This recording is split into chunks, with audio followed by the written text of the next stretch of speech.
ही एक प्रकार से बहुत ही कल्याणकारी फ्लैगशिप प्रोग्राम है और माननीय मुख्यमंत्री जी ने ये एक रीडिजाइन किया।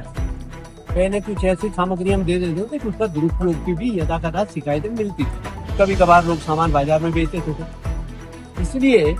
अभी इसमें 3 तरह के सामान थे। एक है स्वास्थ्य किट, पुष्टाहार की किट, जिसमें खाने पीने की चीजें, ठीक है, जो श्रमिक परिवारों को जिन बेसिक न्यूट्रिशन किट उसको बोला गया, उसकी आवश्यकता काफी बड़ी किट है। दूसरा एक जिन श्रमिक परिवारों के, जिन माता पिता के श्रम कार्ड में जो बच्चे हमारे एनरोल्ड हैं, स्कूल गोइंग चिल्ड्रन है, कक्षा 1 से लेकर के 12 तक के जो बच्चे, उनको हम एक एजुकेशन किट दें। 2 बच्चे 2 दे रहे हैं, 3 बच्चे 3 एजुकेशन किट, एक ही परिवार, ठीक है, एक है तो एक एजुकेशन किट। उसमें उसका पानी की बोतल, बस्ता, उसका डब्बा, टिफिन, और उसको पेंसिल वगैरह तमाम सारी जो एक पढ़ाई लिखाई के समय बच्चों को जरूरत पड़ती है, वो सब उसके अंदर सामग्री है। तीसरा, जो श्रमिक परिवारों में हमारी बहनें हैं, बेटी हैं, जिसको बहुत विस्तार में जाने की जरूरत नहीं है, उनको जिस प्रकार से साफ सफाई की जरूरत पड़ती है, तो एक प्रकार से हाइजीन किट उसको बोला गया है, वो एक किट वो दे रहे हैं। तो 3 प्रकार की किट ये दे रहे हैं और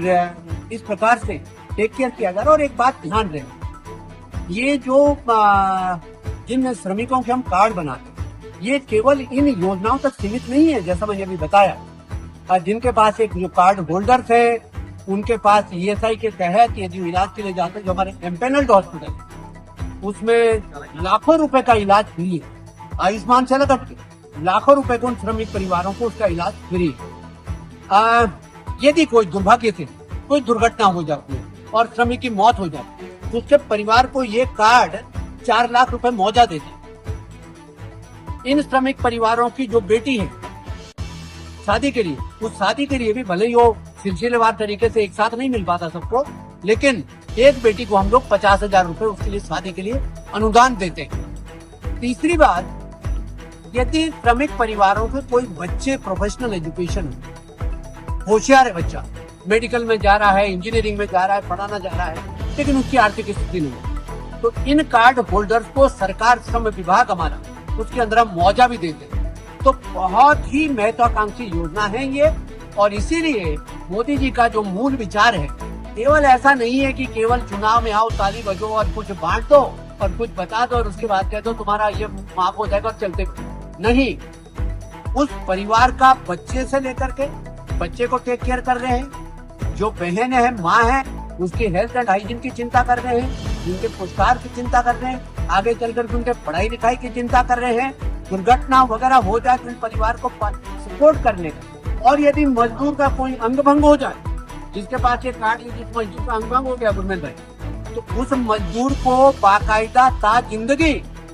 इस कार्ड के तहत पेंशन मिलेगी जब तक उसकी 60 वर्ष की आयु नहीं हो जाती, जिस प्रकार से सरकार है। ये बड़ी इंक्लूसिव स्कीम है और समाज के सभी वर्गों को, निम्न वर्ग को, मजदूर वर्ग को इसमें पूरे तरीके से इंटीग्रेटेड तरीके से इसमें एक होलिस्टिक अप्रोच ली गई है, हर तरीके से उनकी देखभाल करनी है। मैं आभार प्रकट करता हूँ माननीय मुख्यमंत्री जी का, आदरणीय प्रधानमंत्री जी का और भारतीय जनता पार्टी की प्रदेश की सरकार का, कि श्रमिकों के कल्याण के लिए ये इस प्रकार का प्रोग्राम लेकर के आए। हमारी जो नगर पालिका की अध्यक्षा है श्रीमती नीरू देवी जी, उन्होंने बहुत प्रयास किया। हम कहते भी है ना, सरकारी कार्यक्रम है, हम कहते भी हैं सबका साथ, सबका विकास, सबका विश्वास, यहाँ तो ठीक होगा, लेकिन सबका प्रयास। तो कुल मिलाकर के नीरू देवी जी और उनकी टीम ने और कार्यकर्ताओं ने, हमारे संगठन के लोगों ने, हमारे मंडल अध्यक्ष ने, हमारे सभासदों ने और हमारे कार्यकर्ताओं ने इस बात का भी प्रयास किया कि उन श्रमिकों को, जहाँ उनको रजिस्ट्रेशन में दिक्कत आ रही है, जहाँ उनके कार्ड का रिन्यूअल में दिक्कत आ रही है, या उनको जानकारी नहीं है, या उनका वो जो उन्होंने रिन्यूअल किया उसका ऑथेंटिकेशन नहीं हुआ है, उसमें करने के लिए भी हमारे कार्यकर्ता सब मदद कर रहे हैं। इसलिए मैं आदरणीय अध्यक्ष जी नीरू देवी जी और उनके पूरी टीम का भी आभार प्रकट करता हूँ। और भारतीय जनता पार्टी का जहाँ संगठन है, हमारे पास वरिष्ठ नेता संतोष रावत जी जैसे, गुरमेल भाई जैसे तमाम सारे लोग हैं, सब लोगों का आभार प्रकट करता हूँ कि सबने सबका प्रयास का जो सिद्धांत है उसके तहत कोशिश भी की और लाभार्थियों को यहाँ केंद्र तक लाने का काम किया।